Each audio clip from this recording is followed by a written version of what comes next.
예, 귀한 하루 주셨습니다. 할렐루야 샬롬 하고 우리 서로에게 축복하고 하나님께 감사합니다. 할렐루야 샬롬 샬롬 샬롬 샬롬 샬롬. 하나님 감사합니다. 사랑합니다. 여러분 주 안에서 사랑합니다.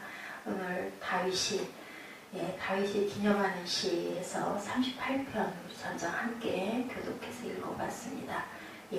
사람은 내가 가진 게 없는 거, 돈이 필요한데 없는 거, 이런 걸로 굉장히 힘들어하고 불편해 하면서도 죄를 가볍게 이기고 그 정도쯤이야 할 때가 너무 많다는 거 누구나 그렇죠.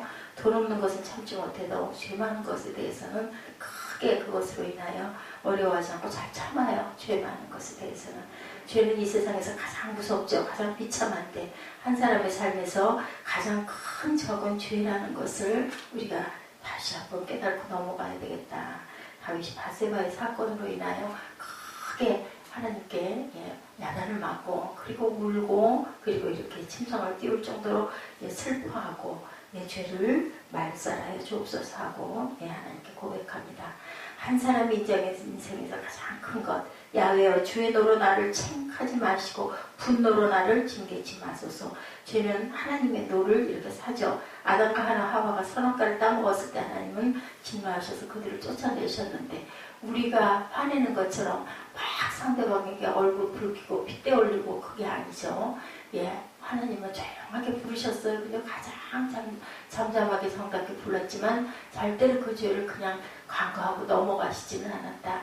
대신 그것을 아주 죽이려고 하지는 않으셔서 가죽 옷을 입힌 그 상징을 저희들이 하나님의 말씀에서 깨달아서 압니다. 그래서 우리도 또한 하나님의 이런 마음을 닮아서 우리 노를 바랄 게 아니라 그 부분을 본인이 깨달아서 스스로 그것을 버리고 떠날 수 있게 하는 것이 하나님의 은혜다. 우리도 늘 그렇기 때문인 거죠. 그런데 우리는 우리 마음을 우리 정죄와 우리 판단과 우리 손가락과 우리 혈기가 먼저 앞에 가는 그것이 너에게도 죄다. 너에게도 좋을 일이 아무것도 없다. 너에게도 독이다라고 하는 것을 늘 말씀을 합니다. 다윗이 감당할 수 없었던 죄의 무게, 우리에게 가장 필요한 것은 바로 우리들도 우리 죄의 무게를 감당할 수 없다는 것을 깨달아 알아야 된다. 죄는 정말 처절한 대가를, 그 영원히 살 수 있는 그 에덴 동산에서 아담과 하와가 쫓겨났다는 그 사실 자체가 인류에게 사망을 준 것이잖아요. 엄청난 죄의 대가고 형벌이에요. 그런데 피할 길을 주신 것은 예수 그리스도를 보내주심으로 말미암아 우리가 다시 구원의 의롭다 칭함을 받을 수 있는 자격을 주신 것이 바로 피할 길, 아주 엎드러지지 않게 해주신 길이다. 죄를 저지르고 우리에게 이익을 얻은 후에 회개하면 되지. 아주 어리석죠. 그렇게 함으로 인하여 자꾸 우리는 발이 점점 늪으로, 어디에 늪으로? 죄의 늪으로 빠져서 나중에는 그 죄를 죄로 느끼지도 못하고 그것을 그냥 일상으로 느끼고 간다라는 게 정말 안타깝습니다. 정말 안타까워요. 세상에서 살면서 세상에서 주신 모든 것들이 하나님이 주신 것이고 그게 아름다워서 아름답다고 너무 좋다 이렇게 하고 그렇게 고함치고 산 꼭대기에 올라가서는 야호를 외치고 산과 들과 바다를 바라보고는 단풍을 바라보고 너무 이쁘다고 그러고 반짝이는 햇살을 보고 정말 하늘이 푸르구나 햇빛이 너무 이쁘구나 하고는 와가지고 하나님께 감사할 줄 아는 그런 마음 전혀 없고 또 세상 속에 있는 것들을 들여다보고 웃고 낄낄거리고 이러는 우리의 그 어리석은 모습, 그게 뭐 누구의 모습이 아니라 바로 저와 여러분들의 모습, 그것을 한번 깊이 반성할 줄 알아야 되겠다. 오늘날 예수님이 가르친 죄의 대가만을 생각하고 자신이 치러야 하는 죄의 대가를 너무 그냥 넘어가고 싶어 한다. 아니 왜 에덴 동산은 지어놓고 거기다 선악과는 왜 만들어놨어? 이 말을 다들 예수 처음 믿는 사람들이 그걸 좀 듣고 나서는 그걸 아주 의아스러워 하잖아요. 하나님의 나라에는 하나님의 법칙이 있고 대한민국에는 대한민국의 법이 있고 하늘나라에는 하늘나라의 법이 있고 그죠? 아까도 오면서 교통신호를 대기하고 있으면서 그런 생각을 했어요. 교통신호를 우리가 지켜야 그것으로 인하여 우리가 보호를 받지. 우리 가끔 그럴 때 있죠. 신호 왜 안 떨어지는 거야? 급해 죽겠는데 좀 빨리 좀 떨어졌으면 좋겠고 탁탁탁 끊어지면 얼마나 좋아요. 나 혼자 갈 수 있게 해주면 좋은데 그거 어기고 가면 우리는 보호를 못 받아요. 유행이 피해 갈 수 있을 때가 있지만 결국은 그렇게 계속 그 습관 계속 갖고 가다가는 결국 우리가 큰 코를 다치죠. 우리 생명도 아무도 누구도 하나님도 보장할 수가 없어요. 세상에 있으면서 세상에 조심할 것들은 조심하고 지킬 건 지키고 내 도리는 내 도리를 잘하고 내가 가지고 있는 의무에 대한 것은 잘 지키면서 잘 가야 거기에 대한 대가도 받고 거기에 대한 존중도 받을 수가 있는 것이다 라는 것을 우리가 알아야 되는데 우리는 하나님만 원망을 합니다. 이왕 살게 에덴 동산을 멋지게 아름답게 지어주셨으면 필요 없는 거 지켜서는 허물면 안 되는 건 아예 없게 만들어주시면 좋을 거 아니야? 근데 그러면은 안 되겠죠. 그냥 무법천지죠. 하고 싶은 대로 혼자 살다가 말아야 되는 거죠. 죄는 이런 처절한 대가가 있다는 것을 기억하고 내 죄를 바라볼 줄 알아야 되고 그래서 우리가 묵상의 시간, 회개의 시간이 있죠. 누구에게나 회개할 거리는 다 있어요. 뭐 아무리 유능하고 아무리 훌륭하고 아무리 선하다라고 인정을 받는 그런 사람이라도 뭐 평화상을 받는 사람이라도 노벨상을 받는 사람이라도 어떤 상을 받는 사람이라도 본인 개인 그날 회개할 것들은 다 있다. 나는 귀모공자같이 듣지 아니하고 벙어리같이 입을 열지 아니하오며 다윗은 악인의 공격에 마치 귀머거리처럼 악인의 공격에 벙어리처럼 반응했어요. 왜 그랬을까? 그들을 상대하는 것이 아니라 하나님을 바라보고 있었기 때문에 원수들의 말에는 대답할 것이 정말로 많지만 죄에 대답할 것은 없었다라는 것이죠. 자신의 죄가 크기 때문에 다윗은 원수들이 자신을 모함하고 괴롭히는 상황에서도 그러한 모든 죄값, 그런 모든 죄값은 다 받으려는 모양으로 잠잠히 하나님 앞에 섰습니다. 누구의 모습이에요? 다윗이 예수님의 표본이다라는 얘기들을 참 많이 합니다. 구약에서는 다윗은 위험 속에서도 문제의 핵심을 알고 있었다는 것. 그래서 자신의 죄를 심각하게 생각하고 다루고 있죠. 15절에도 야훼여 내가 주를 바라싸우니 내 주 하나님이 내게 응낙하시리이다. 죄로 인하여 고통을 당할 때 우리는 죄를 가지고 하나님께 나가야 된다. 내가 잘못한 걸 가지고 감추려고 하지 말고 합리화하려고 하지 말고 늘 제가 비교해 말씀드리지만 아이들이 엄마와 아빠와의 하는 것을 볼 때 그것을 우리가 아이니까 우리의 모습이 과연 그렇지는 않나. 나는 어떤 이유를 대고 어떤 핑계를 대고 어떤 합리성을 주장하고 있지는 않나. 그냥 기본적으로 내가 잘못한 것 어떤 상황 때문에 어떤 이유 때문에이든 어떻든 결과적으로 내가 잘못한 것을 하나님께 고백하고 아뢰고 그리고 어떤 요인과 그 원인이 되었던 어떤 사람이 있다고 그 사람도 하나님이 지으신 생명이니까 하나님 그를 깨닫고 알게 해주시고 그를 고쳐주시옵소서 불쌍히 여겨주시옵소서 하고 그를 위해서 기도할 줄 알아야 된다. 예수님이 우리의 모범이시죠. 죄를 저지르면 우리는 하나님께 책망을 받습니다. 그럼에도 불구하고 하나님께 우리는 나가야 한다는 것. 하나님만이 우리를 용서하실 수 있는 귀한 하나님이 주권자이시고 그의 통로는 예수 그리스도이시라는 것을 알아야 된다.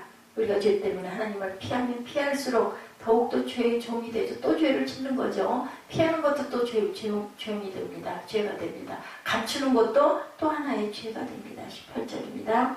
하나님을 찾아야 죄 중에서 벗어날 수 있다. 내 죄악을 고하고 내 죄를 슬퍼함이니이다. 우리는 죄에 대해 충분히 책망의 소리를 듣고 충분히 슬퍼해야 됩니다. 그래야 그 다음에 그 죄를 저지르지 않기 때문에 제가 아이에게 늘 얘기합니다. 잘못했다고 엄마가 나무란다고 그거 인정한다고 네가 어떻게 되니? 좀 궁둥이 등짝 몇 대 맞으면 큰일 나니? 죽니? 라고 제가 그런 얘기를 해요. 오죽이나 하면. 그런 것처럼 절대로 하나님은 우리를 없애버리고 죽여버리지는 않는다는 우리는 알면서도 그것을 강구하고 넘어가려고 하는 죄를 또 범한다는 것.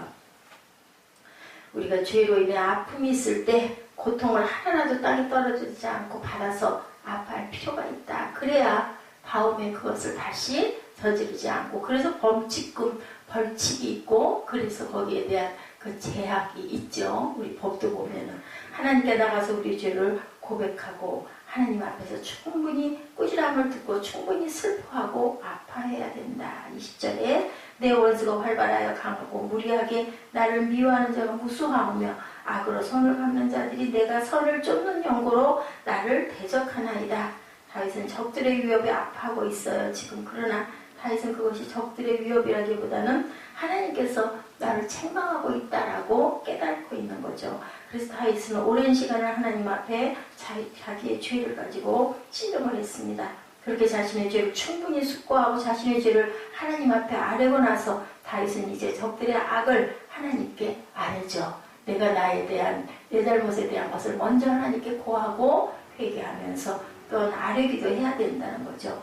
다윗은 적을 볼 때 그들의 위협이 아니라 그들의 죄를 보는 거예요. 죄를 보는 눈이 우리는 필요하다. 혈기가 중요한 게 아니라 그 속에 있는 내 사단, 죄의 그 싹을 봐야 된다. 죄를 무섭게 생각하고 죄의 대가가 얼마나 큰지도 깨달아 알아야 된다. 오늘날 너무 많은 사람들이 죄를 이렇게 가볍게 여긴다. 가진 것 없는 것은 불편하고 두려워하면서도 죄에 대해서 내가 잘못한 것에 대해서는 그냥 적당히 생각한다는 거죠. 그래서 더 많은 문제들이 생기죠. 죄에서 멀어지려고 노력해야 됩니다. 무엇보다 멀어지는 것에 열심을 내자. 죄가 우리 구석에 스며들어 있는 것을 발견하고 죄를 없애기 위해 노력하고 죄의 대가는 엄청나고 처절하다는 것을 깨닫고 신앙인의 삶의 원리는 깊이 봐야 한다. 무엇을? 죄를 깊이 바라볼 줄 알아야 된다. 상대방들이 나를 모함하고 나를 힘들게 하고 나를 멸시하고 나를 천대하고 나에게 악으로 대할 때 그 속에 있는 그 죄악을 보고 우리는 나는 어떨까를 한번 돌아보고 나는 그런 적이 없었나도 생각할 줄 알아야 된다. 사도 바울도 베드로도 다윗도 누구도 이런 모든 사람들도 선한 사람들임에도 불구하고 나는 죄인 중에 괴수라고 사도 바울도 고백을 했습니다. 다윗도 이렇게 고백하고 있죠. 베드로도 울었죠. 내가 정말 너무나 예수님을 배반했습니다. 그리고 울고 통한히 여기고 아파했습니다. 그랬을 때 하나님께서 건져준다라는 것, 세상에서 성공하는 것, 그것 경쟁하지 말고 죄를 얼마나 멀리하고 나는 어떤 사람인가를 선한 사람들과의 그것을 나를 거기다 비교 생각할 줄 알아야 된다. 목회자들이 가장 범하기 쉬운 것 마천로 쌓으려고 하는 거죠.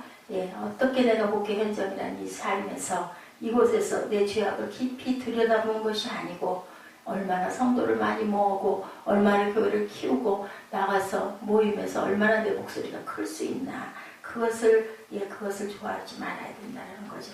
십자가를 깊이 알고 십자가에서 주님의 살이 갈기갈기 찢겼던 가시멸관 멀리관을 쓰시고 채찍을 맞으셨던 그 안에 내 죄가 있다는 것을 우리가 깨달아 볼 줄 알아야 되고 그 보는 눈과 귀와 가슴이 되게 해달라고 우리는 기도할 줄 알아야 되고 아이고 그건 일어난 사건이지 아우 정말 생각하고 싶지도 않아. 왜 맨날 저런 것만 보여주는 거야. 이런 마음 들 때 너무 많아요. 나도 정말 그냥 정말 너무 안타까워서 전 볼 수가 없어요. 보고 싶지가 않고 너무너무 무서워요. 등짝과 배가 채찍에 맞아 살점이 떨어져 나가죠. 생각하고 싶지가 않습니다. 얼마나 아프셨을까. 눈물이 흐르기보다는 그냥 좀 안 봤으면 안 생각했으면 좋겠는 그런 마음. 이것도 아직 내가 십자가에 내가 달려보지 않았기 때문에 내가 예수님이 대신 돼봐야 할 텐데 그걸 못하는 거죠. 나는 못 듣는 자같이 듣지 아니하고 말 못하는 자같이 입을 열지 아니하오니 13절에 듣지 못하는 자 같아서 내 입에는 반박의 말이 없다라는 겁니다. 13절 말씀에 19절에 원수가 활발하여 강하고 부당하게 나를 미워하는 자가 있는데 악으로 선을 대신하는 자들이 내가 선을 따른다는 것 때문에 나를 대적하나이다. 다윗의 대적들이 부당하게 다윗을 미워하고 있는데 다윗은 잠잠하고 반박하지 않는다는 거. 이거 우리 지금 읽으니까 이렇게 얘기할 수 있지. 실제 우리 어때요? 그죠? 누가 조금만 나한테 눈을 흘겨도 나도 똑같이 눈을 흘기죠? 10배나 더 흘기죠? 계속 생각하죠? 진짜 못돼 처먹어 하고 우리 입에서 좋은 얘기가 나오질 않는 것. 그러니까 죽지 않았다라는 거죠. 죽지 않았다라는 것. 중국의 석학이 하버드 대학의 교수로 평생을 사셨던 이머당 교수님이 그렇게 말씀하셨어요. 소옥생활의 발견. 오래전 중국의 장자라고 하는 분이 조롱이라고 하는 지방에서 길을 걸어가고 있는데 날개가 무려 7척이나 되는 큰 새 한 마리가 머리 위로 날아갔대요. 눈앞에 있는 나뭇가지에 앉았대요. 그 숲에 앉은 것을 보고 저새를 한번 구경해야 되겠다 하고 가까이 가도 새는 미동도 하지 않았다고 합니다. 그래서 저새를 잡아야겠다 생각을 해서 장자는 화살을 먹인 후에 가까이 조심조심 다가갔답니다. 그 새가 꼼짝도 하지 않고 있더래요. 예, 그래서 봤더니 큰 새가 다른 걸 바라보고 있는 거예요. 자기 먹이를. 바로 앞에 버마제비라고 하는 먹이를 먹으려고 거기에 몰두해 있으면서 자기는 누군가가 죽이려고 달려드는 것을 화살을 채워가지고 활을 채워가지고 오는 걸 모르고 멍하니 있는 거예요. 버마제비를 보니까 버마제비가 꼼짝을 안 하고 앉아있고 도망도 안 가고 또 그 앞에 매미를 잡아먹으려고 꼼짝도 않고도 그걸 바라보고 있더라고 합니다. 그 순간 자기 이익만을 생각하며 몰두하고 있는 짐승들을 바라보면서 얼마나 깊이 묵상을 했을까요? 이때 밤나무숲 주인이 장자가 도둑인 줄 알고 오해하고 소리를 쳤다고 그래요. 도둑이야. 그래서 모든 일을 다 그 소리 지르니까 다들 도망가고 다들 날아가고 그죠? 결국은 나만 올무에 빠지게 된다. 탐심에 눈이 어두워서 탐심 군상의 모습이 이렇게 우리들은 과연 그러고 있지 않느냐. 욕심이 사로잡혀서 자기를 해치러 오는 것을 모르는 모습처럼 욕심에 잡히면 죄를 낳고 죄가 장성하여 사망을 낳는다라고 이렇게 말씀을 하죠. 내 죄악을 아뢰고 내 죄를 슬퍼함입니다. 하나님은 우리가 죄를 고백하고 회개할 때 우리의 죄를 용서하신다. 시편 32편 5절이죠. 내 허물을 야훼께 자복하리라 하고 주께 내 죄를 아뢰고 내 죄악을 숨기지 아니하였더니 주께서 내 죄악을 사하셨다. 요한일서 1장 9절에 만일 우리가 우리 죄를 자복하면 그는 미쁘시고 의로우사 우리 죄를 사하시고 우리를 모든 불의에서 깨끗하게 하실 것이요 그리고 죄를 기억도 안 하신다라고도 말씀합니다. 회개한 내용들 보면 다윗이 밧세바의 간음에서 충신 우리아를 죽였죠. 나단의 지적을 듣고 회개할 때 하나님이 용서해 주신 거 우리가 너무 잘 압니다. 아방 나봇의 포도원을 빼앗은 후 엘리야의 심판의 메시지를 듣고 회개했을 때 하나님이 용서해 주셨어요. 그렇게 악한 왕인데도 느니웨 백성들 요나의 메시지를 듣고 회개했을 때 하나님께서 심판을 돌이키셨다는 것을 우리가 압니다. 베드로 마찬가지죠. 울고 회개했을 때 다시 너는 나를 사랑하느냐 하고 부활하시기 전에 찾아갑니다. 내 양을 치라라고 사명을 주시죠. 우리가 악함에도 불구하고 우리가 죄 중에 있음에도 불구하고 진정으로 회개했을 때 하나님께서는 사명 주시고 그릇을 만들어 주신다라는 것. 그래서 주 나의 구원이시오 22절에도 하나님은 원수들로부터 구원하여 주시는 분이다. 우리 이 죄 중에 있을 때까지도. 그래서 구원의 세 가지의 의미는 죄에서 환경에서 우리를 구원해 주신다라고 말씀하고 있어요. 또한 무엇을 마지막으로 우리 영혼도 구원해 주셔서 영생의 생명도 주신다라는 것. 영혼의 구원에 대해서 출애굽기 6장 8절에도 우리 영혼이 천국에 들어가는 구원임을 말씀하고 베드로전서 1장 9절에도 디모데후서 4장 18절에도 천국에 들어가도록 구원하신다. 빌립보서 2장 12절에도 너희 구원을 이루라. 어떻게 두렵고 떨림으로 우리들은 죄 없음으로 하나님이 우리를 선택해서 쓰시는 게 아니라 회개하는 자를 붙들어서 하나님이 사명도 주시고 영생도 주시고 우리의 영혼을 깨끗게 해주신다는 것. 다윗처럼 가장 어려울 때 우리가 먼저 하나님께 내 죄를 바라보고 하나님께 구하고 그리고 나서는 그 악한 사람들을 위해서 긍휼히 여기고 기도하고 아뢰고 구할 줄 아는 그런 하나님의 아주 진중한 믿음의 자녀들 되어서 세상을 이기고 또한 하나님의 천국의 기쁨을 맛보아 아는 그런 저와 여러분 되시기를 주님의 이름으로 축복합니다. 기도하시겠습니다.